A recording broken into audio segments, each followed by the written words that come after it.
আমরা যদি একটি মৃত্যু সনদপত্র করতে চাই, প্রথমে আমরা নাগরিকে চলে যাব। নাগরিক আবেদন, মৃত ব্যক্তির নাম, পিতা অথবা স্বামীর নাম, মাতার নাম, মৃত ব্যক্তির গ্রাম, পোস্ট, ওয়ার্ড নাম্বার এবং যিনি আবেদন করতে আসছেন ওনার একটি ফোন নাম্বার।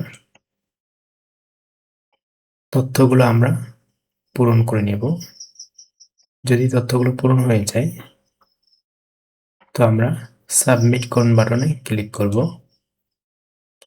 যেহেতু আমরা মৃত্যু সনদপত্র প্রদান করব, তো আমরা সনদ আবেদন ফর্ম অ্যাপ্লাইতে ক্লিক করব।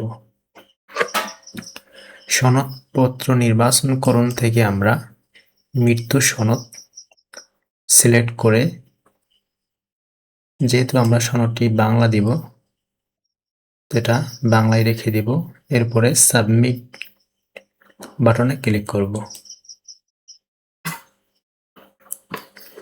অতিরিক্ত তথ্যের ঘরে মৃত ব্যক্তি তথ্য যদি ইউনিয়ন পরিষদে বইতে উল্লেখ করা থাকে, তো আমরা চাইলে বই নংটি এখানে উল্লেখ করতে পারি, ঐচ্ছিক। এরপরে মৃত ব্যক্তির মৃত্যুর তারিখ এবং মৃত্যুর কারণ তথ্যগুলো দিয়ে আমরা অতিরিক্ত তথ্য পূরণ করব।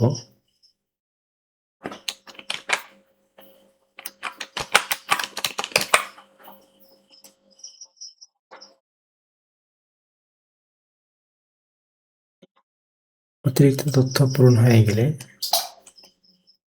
আবেদন জমা দিন বাটনে ক্লিক করব। অতিরিক্ত তথ্যের প্রিভিউ দেখাচ্ছে, এগুলো আমরা অবশ্যই যাচাই করে নেব। যদি কোনো ভুল থাকে আমরা সম্পাদনা বাটনে ক্লিক করে তথ্যগুলো এডিট করে নিব এবং তথ্যগুলো সঠিক থাকলে তখনই আমরা অনুমোদনকরণ বাটনে ক্লিক করব।